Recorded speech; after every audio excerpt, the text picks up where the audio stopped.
Hello, everyone. And just while we're giving people a little bit more time to come in, you'll see, as per usual, we have a question up on the slide. Oh, I forgot to put to answer this in slido.com.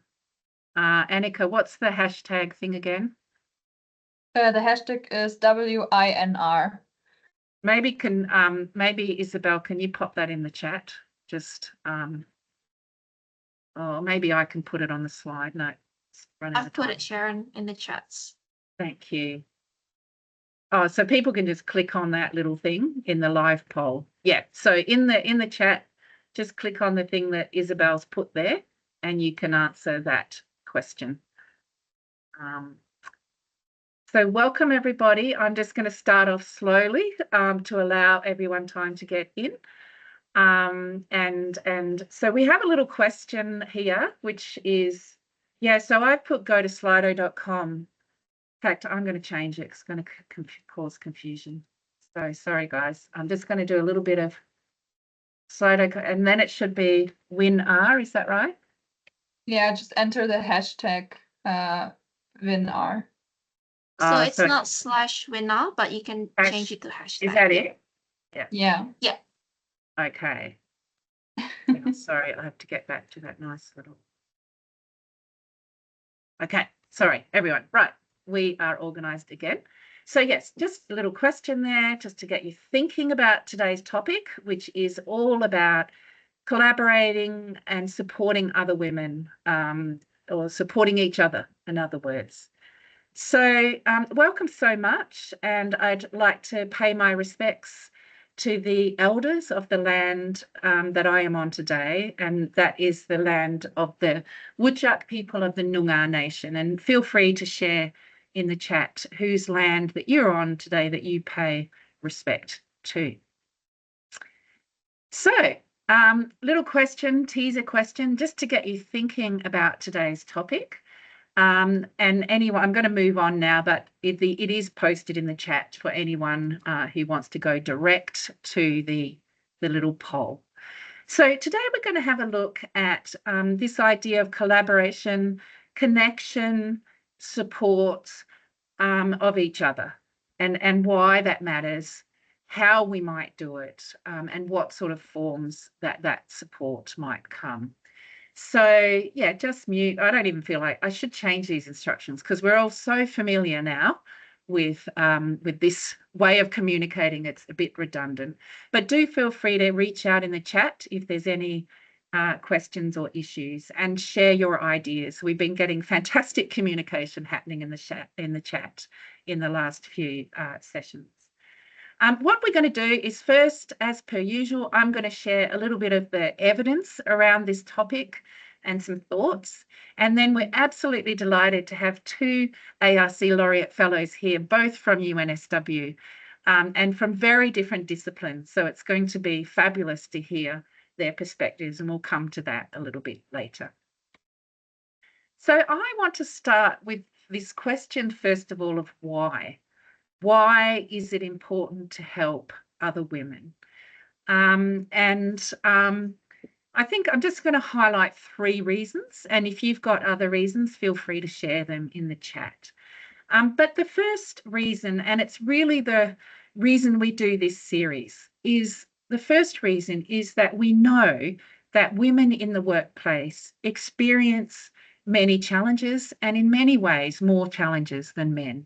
So we've talked in our webinars about things like homework conflict, the struggle of doing everything, harassment, bias, discrimination, all sorts of other phenomena that glass cliff we were just chatting about earlier before everyone came on. So there's all sorts of challenges. And I think that's a really important reason as to why we should help each other, because we do experience all of us experience different sorts of challenges in the workplace. So that's the first reason. I'm going to talk a little bit more about this idea of Queen Bee, because what this phenomenon is about means that it can be hard for women to help each other. And I'm going to talk a little bit about why that is the case. And then the third reason is, and I'm going to talk a little bit more about this as well, is because actually the evidence is that if you help each other and support each other, you also help yourself, actually. So I think that's another reason it's important. So the challenges at work, the first point that I made, I'm just going to remind you again, anyone who's new, that we have a Women in Research website where we discuss all of these challenges and the evidence. And also, if you're mentoring other women, feel free to point them to this website. So lots of challenges, and that's why we started the series. But let's look at this notion of Queen Bee. And this is the idea that, and by the way, some people critique this term and say it in itself is a sexist term. So I'm aware of that literature. But the idea here, and there's evidence for this, is that some women leaders, not all, but some women leaders who are in very masculine environments. So, for example, it might be the leader, a senior female in the police force. They're going to be very much in a masculine culture and very much in the minority. Some of the phenomena that you can observe with some female leaders in high positions is that they present themselves a bit more like men. So they'll behave in the ways that they observe other men behaving in order to be successful. Sometimes they will distance themselves a little bit from women, psychologically and physically. So they will not be necessarily reaching out to want to help and support women or create policies. And in fact, the third thing is that sometimes they will even not believe there are issues anymore of gender equity and so on. So this is a particular phenomenon for which there is some evidence. And if you've ever experienced that, like you've ever observed senior females and thought, oh my goodness, they really, they almost actually are anti-women. And, it's natural to feel a bit of anger and frustration towards those women. But actually, there's a really lovely piece of research I put at the bottom here, which shows that the reason that this, or a critical reason, perhaps not the only reason, but a critical reason that this happens is that those women are really responding in this way because their own identity is being threatened.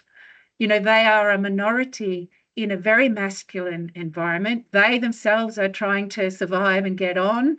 They don't want to be just labelled as the woman and treated as the token woman. They want to just, do their work well. And so lining themselves up with supporting women can feel quite threatening to them. So I guess what this research shows is that this response, this queen bee response, is more of a consequence of discrimination and being in very masculine environments rather than a cause of discrimination. So just wanted to share that because I think it's a really interesting idea. But I think what it highlights is that it can be difficult for senior women to provide support, not just in terms of time, but psychologically it can feel difficult because they worry that that is going to then, make it harder for them to progress in a very masculine world. So that's the second reason I think it's important that we try to support each other, is because it can be very challenging for senior women in those positions to do that. And the third reason is, I already alluded to, is that actually there's some pretty good evidence that if we help each other, if we are what Adam Grant here calls a giver, it can actually help ourselves. So I'm going to share with you the thinking of Professor Adam Grant here, who's a professor from Wharton. He is an organisational psychologist, so he's the same discipline that I come from. He's like our poster child, as in he's sort of the most famous organisational psychologist in the world, I would say. And the reason for that is not only is he a great researcher, but he's a great translator of research evidence. So he's very evidence-based in his approach. So this book is a book all about how helping other people can actually be a good thing for many reasons. But one of the things he talks about is how it can help your own success.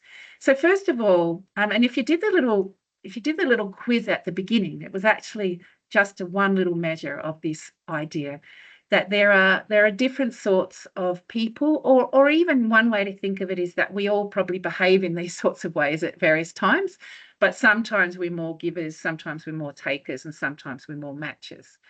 Givers, when we're behaving in that giving mindset, we are thinking about other people, we are focusing on their needs, we are wanting to help and wanting to benefit other people. Takers, I think it's pretty obvious, but these are people who are a bit more in it for themselves, a bit more focused on what can they get, what can you do for me, not what can I do for you, but what can you do for me. And then matches are a bit more transactional. So matches are, I'll do something for you, but if you do something for me. So and I would call that a bit more transactional. So it's a more reciprocal sort of model. Yep. And if you've helped me, I'm happy to help you, and vice versa. So there's these different sorts of ways of interacting with people. And then in his book, Adam reviews the evidence. So if people have a sort of tendency towards one of those, which one would we guess might be the biggest predictor of success? So who do you think are more successful? The takers, the givers, or the matchers? If anyone's got any thoughts, feel free to pop it into the chat. Who do we think might be more successful, the givers, the takers, or the matchers? And we've had one guess at giver, we've had a matcher, we've had givers, matchers. So we're getting two answers, but it's interesting, nobody said takers. And actually in the book, Adam gives some lovely examples of how takers, you might think that they get ahead more than others, and in the short term they might, but usually people don't respect them and like them very much, and so they don't help them get ahead, and they often will even try to undermine them a little bit. So takers might get some short-term gains, but in the long term, usually, I have to say, I think there are exceptions to this, but on average, they don't get ahead. So exactly as some of you have said, what Adam actually found was that the givers tended to be more successful, but they also tended to be the least successful. So basically in the research, givers tend to be one or the other. They're not in the middle, and in the middle are the matchers and the takers. And then Adam explains why this is so. And of course, if you're a giver, but you give so much of yourself that you are not looking after your own interests and your own goals, that's probably going to hurt your own success. And so that's the people that are down the bottom of this curve. The people at the top of the curve are the givers, but the givers who do it in a thoughtful and intentional way. And I'm going to talk a little bit more about that in a minute. So being a successful giver means being helpful while not sacrificing your own goals. And why is that? Why do givers win when they do it in a thoughtful way? Well, first of all, if you know, and we all know this from our own experience, when someone that we see as a giver wins, like, you know, they get promoted or they get a big grant, we are genuinely excited and happy for them and want to support them because they're giving people. So that's one reason why people want to help givers, because of what they do. Givers also create ripple effects. If you help people and are respectful towards people, you build networks and you build your reputation. And that has got enormous benefits. And I'm sure that Martina or Jane will talk a bit more about the value of those broader networks later. But it can't be at your expense, at the expense of your own goals. So I'll come back.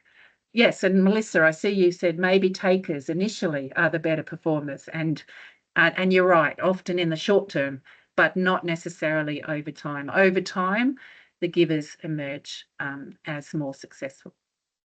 So that's why we should help people. We've got a lot to deal with. We've got a lot of challenges as women in the workplace. It's hard sometimes for senior women for all sorts of reasons to help others. And third, because helping actually might also be good for you and your career. I just want to talk now a little bit about what are some of the ways that we can support each other. So we've talked a lot about mentoring. We have a whole webinar about that. We've talked about sponsorship. So whereas mentoring is about guiding people, giving advice and thoughts and sharing experiences and all those things, sponsorship is something different. So just to remind you, if you didn't watch that webinar, sponsorship is more like, you know, if somebody senior says to you, oh, Sharon, who might be good for this position? Or, hey, we've got this project. Have you got some ideas? Sponsorship is when we will advocate for a woman. We will suggest a woman. And this happens to me all the time. I'm sure it happens to Martina and Jane as well. You know, they want a keynote speaker and you don't want to do it or can't do it or whatever. You know, you can put forward the name of an excellent woman. So this is sponsorship. So it's more actively helping people. You can share your experiences with other women. That's what we do on this webinar. And because that can be powerful, just finding out that all of us share many of the same challenges. You can prevent and call out discrimination. You can, if you're a boss, you can provide flexibility for women and other supportive behaviours. You can also, of course, try and change the system that we're in, you know, through, if you're in a leadership position, introducing new initiatives or challenging existing ways of doing things and so on. But what I want to talk just a little bit about is this one that I've not mentioned so far, which is high quality connections, because I think this is also something very powerful for women to consider.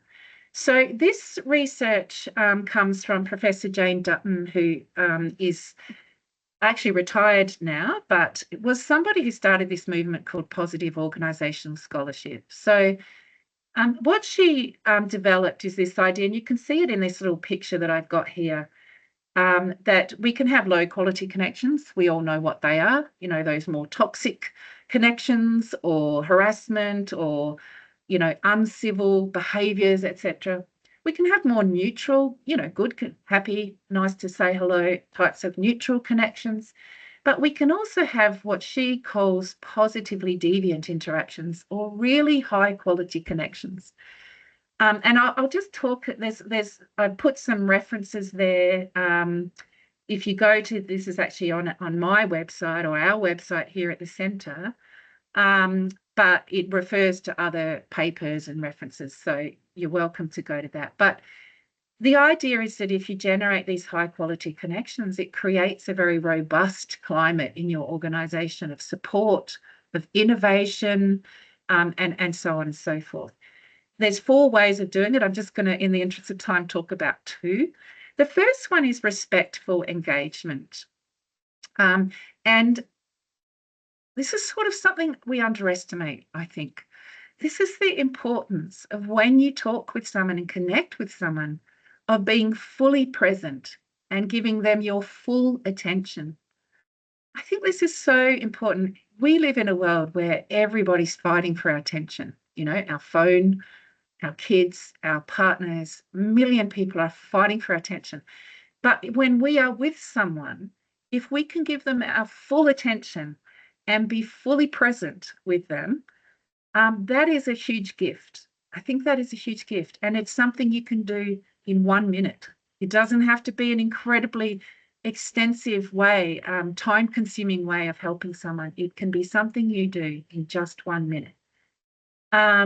So to give an example, and I give this example in the blog that I've got there at the bottom, you know, I remember having a quick conversation. I was having a conversation with someone that I've known for a long time, just during COVID, about some things, and we had a big chat.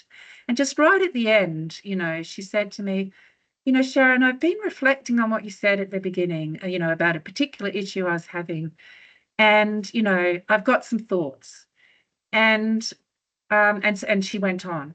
What did she do in that very simple, gesture, very simple.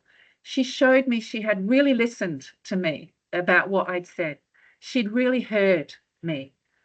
And she had then also not just heard me, she'd said to her, she'd empathized with me, and she'd recognized that it was causing me some suffering, and she had come up with an idea. So she'd actually switched into this task enabling component that I'll talk about in a minute.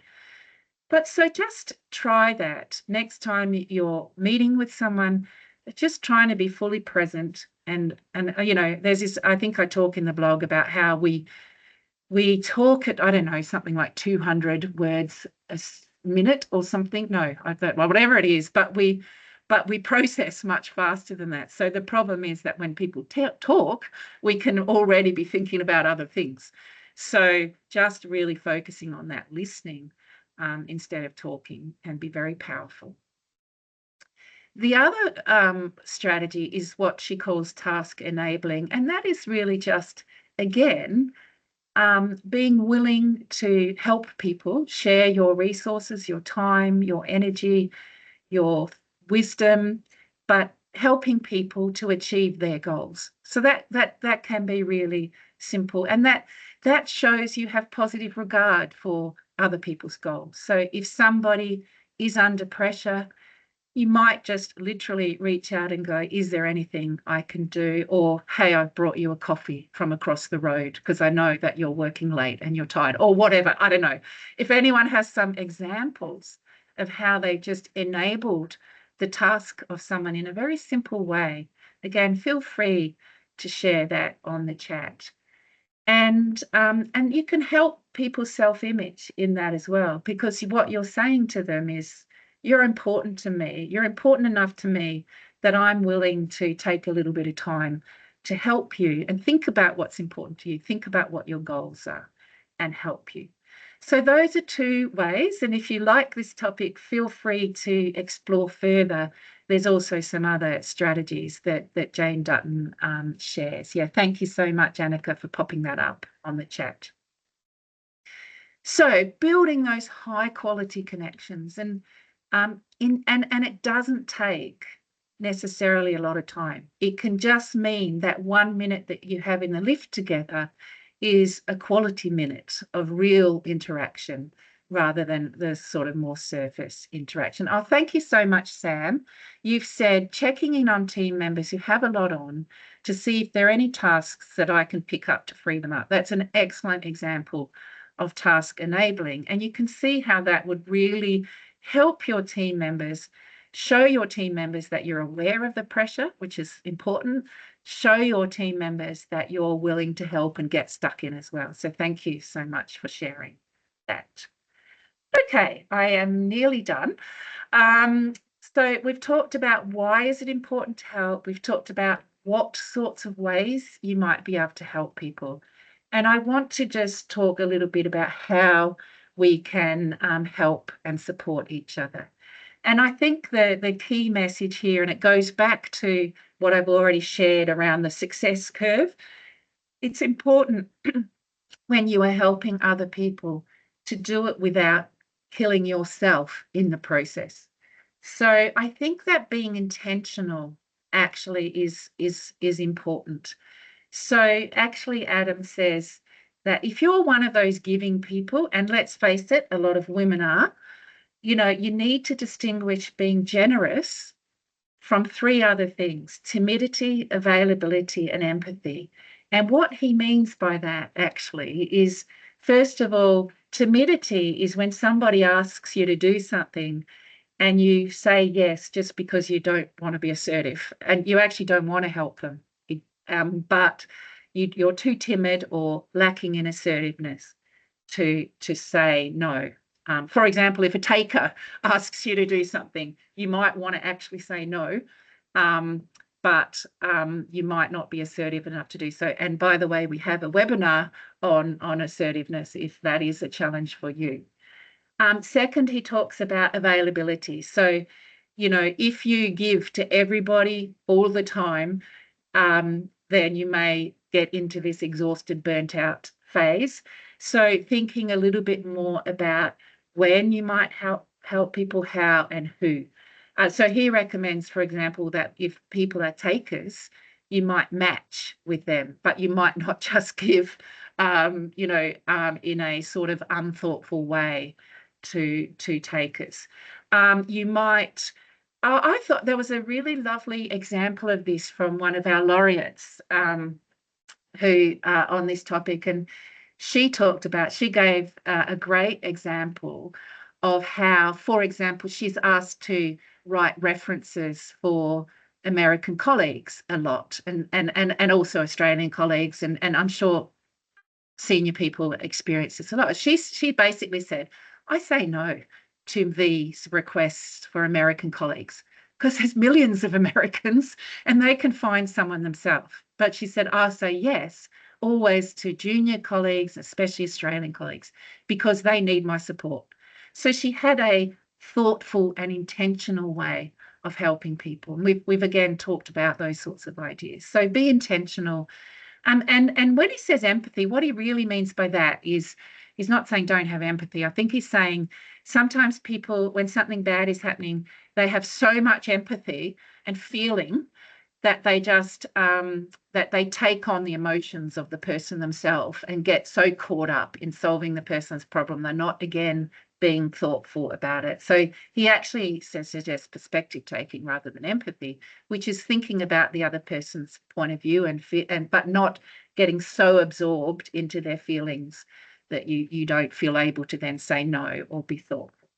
And then finally, successful givers, according to Adam, are also willing to ask for help themselves because they are comfortable with giving, but they're also comfortable with asking others to give to them. And I think that's something a lot of women struggle with. So thinking a little bit about if you're going to give to other people, it's also okay to ask other people to give to you.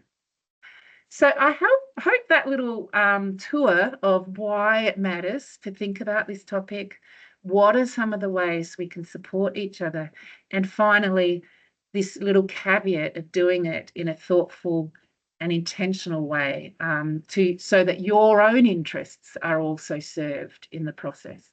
I hope that little tour is helpful to you. And I'm absolutely delighted now to introduce our two female laureates. So first up, we're going to have ARC Laureate Fellow Martina Stenzel, who comes from chemistry. So it's fabulous to have a laureate from the STEM disciplines. I'm not going to read out her bio. And by the way, she is from UNSW. She will add a little couple of thoughts to that. But an absolutely stellar person and lovely person from what I know of you, Martina. And she, by the way, was back in one of our webinars on advice to your younger self last year. So, and I'm also delighted and immediately that Martina has finished to welcome ARC Laureate Fellow Jane McAdam, who is a Professor of Law. So as I mentioned, a very different discipline, but also from UNSW, so from the same institution. And I'll also just allow Jane to highlight any parts of her bio that she would like to do so. So without further ado, I'm going to hand to Martina. Okay, thank you very much, Sharon. It's great to be here, and a lot of things you just said really resonance with me very well about how we engage with other women, how it can actually help us. So as Sharon said already, I'm a professor in chemistry, and it's a very lonely position to be in terms of, at the moment, I'm the only full professor in my school. We don't have a single associate professor in my school, but it's nice to see in the last few years, we hired a lot of female lecturers, senior lecturers, and hopefully in a few years' time, I'm going to have a few colleagues who are professors like me. So yeah, I basically grew up in a very male-dominated environment, not so much in my undergraduate degree, but very much when you go into academia, it's the more you step up, the less and less females there are. So I could become that queen bee, but I try not to. I try to be I do my research. I like doing my research, and also have children at home. So that's also a lot on my mind.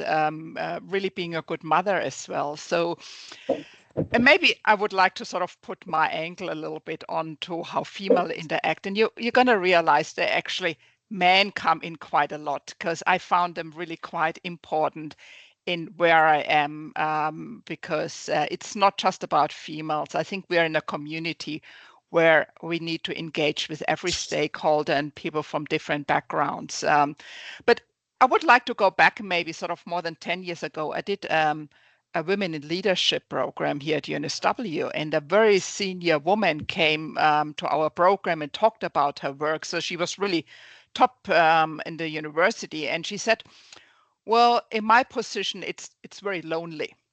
And at that time, I did not really reflect what she really meant with it until I became full professor, became scientia professor. And yes, it can feel very lonely. And the problem is there's still this boys club around. And of course, or what we think is a boys club. In my discipline, there are not very women. You can get, of course, hostile women, and that hurts you actually more. But there are also always these women, these stories. Women don't get along, so it's really, really quite hurtful. And then you're at this point where you think, is it actually worth being in the position where you where you become actually quite senior, if it's really quite lonely being here? But it always reminds me that people keep telling me, well, you're a woman, you need to help other women. And there's actually a quote from Madeleine Albright. So she was the first ever female US Secretary of State. And she said, there's a special place in hell for women who don't help each other. So it's, I know what she wanted to say, but at the same time, we have to help each other. The question is, do we really have to help each other? And so I really started to reflect on that, or should I just be the taker and not the giver? And so over the years, I really thought about this relationship, or this between women who are working together, women in the same school, in the same department. How should we really interact with each other? Should we fight with each other? Should we stick together? And of course, there's always this misconception. There's the queen bee, there's a cat fight, and so on. But the reality actually looks very different. So, for example, in Germany, was a female Max Planck director, and heavens forbid they put another female Max Planck director next to her. And I heard the man saying, "Ooh, let's watch the cat fight start." But you know what? These are, when you look at who collaborates, these two females collaborate with each other. The other men they don't collaborate. So it's very much a misconception. It shows you how when females work with each other, it can be very, very powerful. But at the same time, just because female, it doesn't necessarily mean you should stick together. And so I really thought a little bit about this gender debate, and I really thought sometimes we need to step back a little bit and sort of assess the situation, and not have the emotions take the better of ourselves, and sometimes just say, well, look at somebody like a colleague, and don't look at the colleague as a female or male, but just look at it as a colleague and say, well, would I work with this person if it wouldn't be a female person? And the same, would I work with this person if it wouldn't be a male person? And then really just sort of assess the quality of that potential relationship you can have that person, and don't get obsessed with just because somebody's a female you have to get along, because the reality is there are enough men who don't get along, and you just need to look at this relationship and say, well, sometimes you're not meant to be, and that's really fine. What you're looking for, you really want to look for this really meaningful relationship, man or female. And that sort of led me to it. If I would give somebody advice, I would say build relationships in general. It's not just build relationships to other females. They're incredibly important, but relationships in general, I think they can be very, very helpful. And so I have sort of two types of relationships. And in all these relationships, my aim is to be part of something, of a team, but also within the team, it needs to be clear I have needs as well. And so my team building, or the relationships I have, are on one side more sort of a professional circle. These are people who happen to be professors as well, for the simple reason sometimes you need to work on a professional level and say, well, how can we, for example, work together and influence the dean, or how can we set up a program to support younger researchers?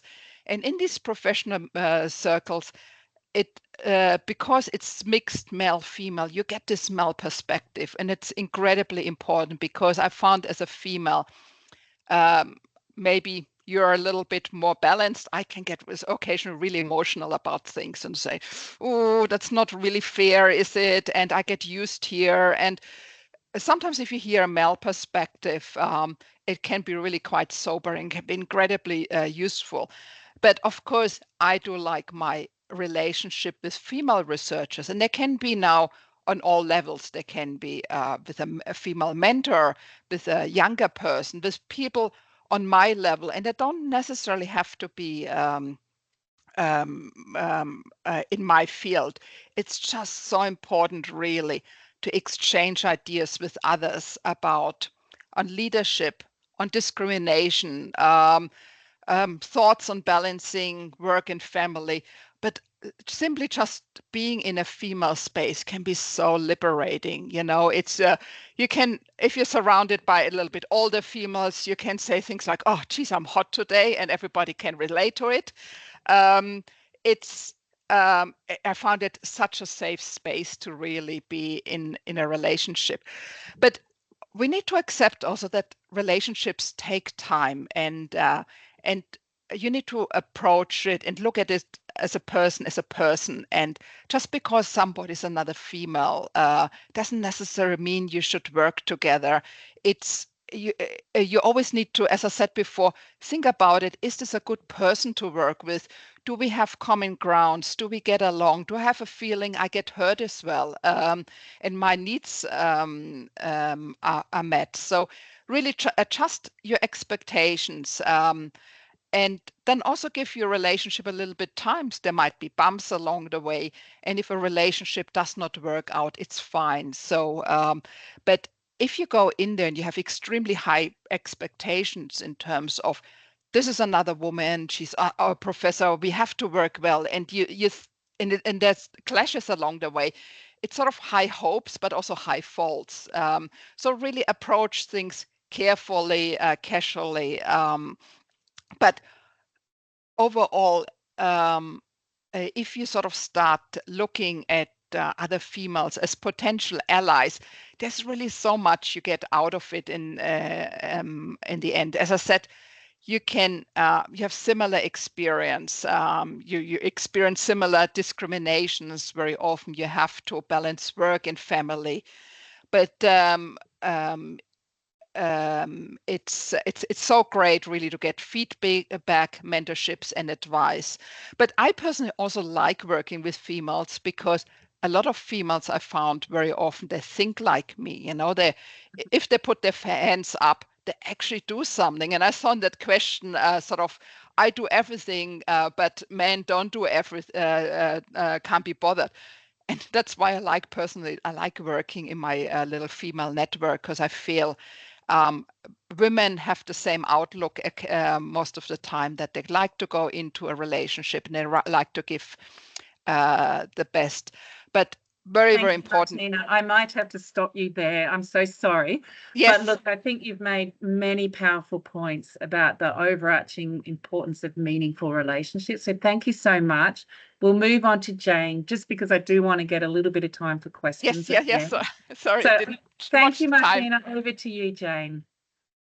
Thanks, Sharon, and thanks, Martina, for your comments.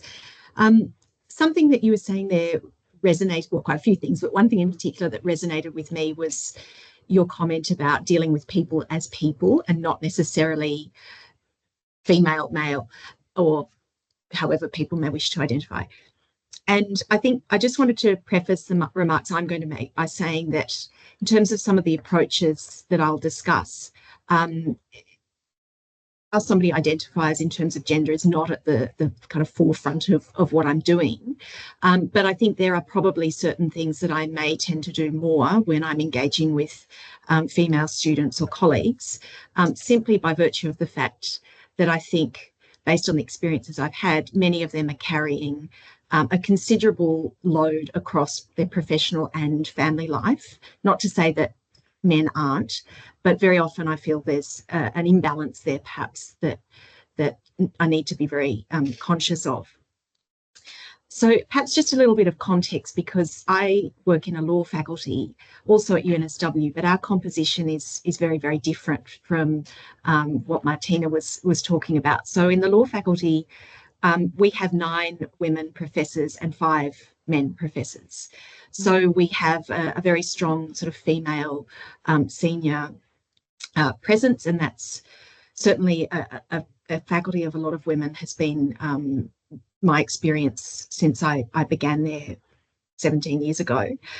But equally, I would say we have a culture where many of the male leaders in the faculty, and by that I don't just mean the full professors, but the broader leadership team and deans, have been very much cognizant of how gender may play out in the workplace, but equally in terms of childcare and other caring responsibilities, and have been very much walking the walk, not just talking the talk in their own lives. And I think that's been a very powerful sort of form of mentoring and modelling, modelling how things might be. That's not to say everything's perfect, of course. So I suppose in thinking about the things I do, and as I say, this is across the board rather than just specifically women. Whenever I'm engaging with people, I'm trying to get a sense of the whole person, not just so-and-so in their role as professor or as PhD student or whatever else they might be. And sorry, what I meant to say too was I run a Centre for International Refugee Law. That is an area that has often been quite female dominated, and certainly most of my PhD students have been women, although not all. And most of them have, in the course of their candidature, gone part-time because of having children, caring responsibilities, all sorts of other things. And I think too, particularly in the role of supervisor, but also as a director of the centre and a manager of a team, often you're one of the first people to know about some very significant event that's happening in someone's life, whether somebody's pregnant, whether a parent has a terminal illness, whether they're going through a relationship breakdown or whatever it might be.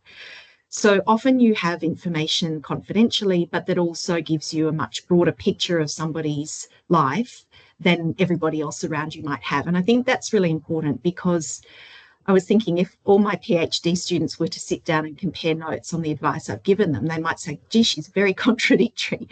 But in fact, it's because I'm always trying to tailor that advice to not only the way that individual works, but what else they've got going on, and also what stage of their career they're at and what stage of the PhD.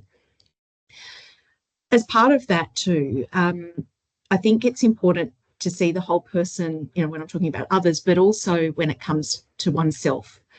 I think many of us have very high expectations of ourselves. We're racked with guilt when we can't take something on. But equally, I think it's, it goes back to what Sharon was saying about being a giver, a taker, or a matcher.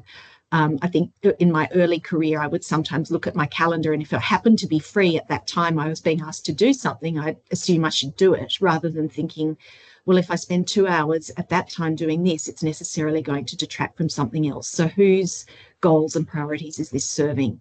Often there'll be a match, but sometimes there won't be. And so I think that's important too, also when it comes to modelling behaviour for others. one thing that I tend to do, and of course this could be a good thing or a bad thing, I suppose, depending on your view, but I tend to, I mean, I try to be very professional, but equally will offer personal experiences as an example, often to reveal the chaos that is going on behind the scenes, or the imposter syndrome that's going on, because I think everybody has it, but it's so easy to look at somebody else, you know, when they're presenting in something and think, wow, she's got it all together. Little do they know about everything else in the background.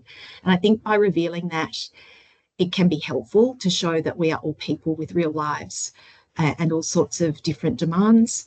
But also, I think it's important to recognise that, you know, we never know exactly what's going on in people's lives, and sometimes we can be too quick to judge or make comparisons when we don't really know what sorts of supports people might have behind the scenes or equally not have.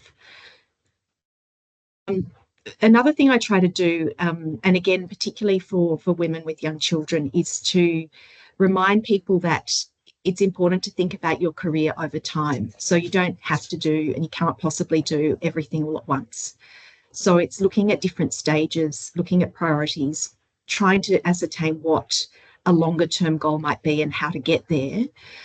And also looking at what will serve you in getting to that goal, as opposed to what's going to suck up time that might be helpful to somebody else to achieve their goals, but not necessarily to you. And I think too, you know, one thing I always try and do is offer opportunities to other people where I can. That's just the way I work now. I think early on, again, in my career, I thought if I declined, that was somehow poor form. Whereas now I see this is a great opportunity to create, or a great way to create opportunities for others, to empower younger scholars, or to make people aware of other academics they might not know about. And you can end up in a, you know, a triple win situation where, you know, you're not taking on a commitment you don't have the time for, you're offering it to somebody else, and in turn their networks are broadening, as are that person or group that you suggested them to. So Jane, I'll just ask you to make one more point, yeah, if that's okay, and then we'll that's go absolutely fine. Yeah. And finally, I was just going to say that I think it is important, to the extent that one can, to try and model the behaviours that you're suggesting others take on board. And so I am very overt in terms of the centre, for example, of explaining when I might be, you know, leaving early because of an external commitment, a caring commitment, or someone's sick, or whatever it might be, as a way of making others feel comfortable to do the same. And I think we've created a very flexible and honest workplace in that regard. But I think it is really hard to do if you're not sure if that's going to be acceptable or not. So thanks, Sharon. Very happy to answer any questions. Thank you so much, Jane. That was fabulous. And look, I think both Martina and Jane, you made some really important points, I think, about that high quality connection. And in a sense, you're saying it's important for all people, and treating people as people, not as categories. And you know, the importance in building those meaningful high quality connections of things like sharing your own experiences, you know, being willing to disclose. And that is a feature of high quality relationships. Treating people as individuals, looking at the whole person. So thank you so much. I think those are some fabulous insights. I'm going to go now to Annika Mertens, who is a PhD student here at the Future Research, can't even speak anymore, Future of Work Institute, who is going to share the poll and ask some questions. Over to you, Annika. Exactly. All right, I'll start sharing my screen. Can you all see the answers? Yes, thank you. Okay. Yeah, great. So yeah, the beginning from the Slido question from your very first slide, Sharon, we found that most of the people answered the first option, which was to offer to write a recommendation letter for one of my own former employees so I can pay it forward, which is more like the giving perspective. And then the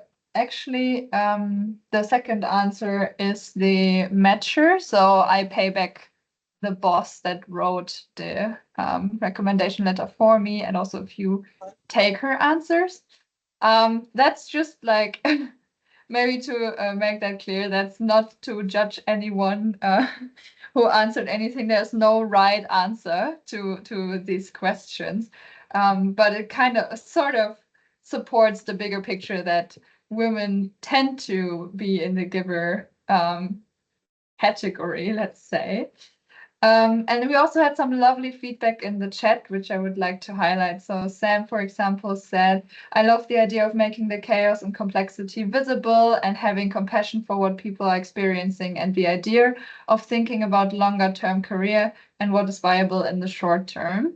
And then June also mentioned that I'm a mom with a little son, so great to hear you sharing, Jane, and also Martina. I think it's really, yeah, it adds to the conversation in general to just hear, yeah, from each other's experiences and learn from each other. One question that came up in the questions that have been sent to us previously, and also in my head, actually, when we were going through this discussion, is someone wrote us, I found women's, trans, and non-binary workshops and retreats crucial for building support, belonging, and discussion of barriers in academia, but how can we include men into those discussions without losing the sense of security? Do we even need to? And how do we create a safe space with men? And like, how do we encourage the discussion, and how do we include men in this? Yeah. Maybe Martina, you said a few things about that as well. Look, I found actually very, very important. I mean, for every man who sort of tried to make my life hard, there was a man who was a wonderful mentor, wonderful supporter, and I always found it very reassuring getting a male perspective on things. So I think if you don't want to bring them together in one pot, I actually separate them in some way. So I have sometimes with my former head of school a coffee and say, well, look, this and this really annoyed me now. What do you think? And you suddenly get a different perspective. And I found it very, very important to have both perspective. But at the same time, I do like my space, which is the female space, because it's a safe space for me as well. Yeah, that's I think you need everything because I personally go easily down the rabbit hole when I'm alone with my thoughts. I have a thought and I might maybe get some feedback from another female, and then I'm down there and I'm in this really angry hole. So yeah, get feedback from everyone. Yeah, Sharon, you're nodding. Do you want to add anything? Oh no, let's hear from Jane. Jane, any thoughts? Oh yeah. Not directly, although one thing I did want to just share, because it stuck with me over the years, is a senior male colleague I was with him when he had to take a call from a journalist, and they wanted him to go on ABC TV on Saturday morning, and he just said very plainly, "Oh, look, I'm sorry, I can't do that. I've committed to go to my daughter's soccer match." And they were obviously pushing him to come in and do the interview. He said, no, I've made that commitment. My daughter's expecting me to be there, but here are some people you could talk to.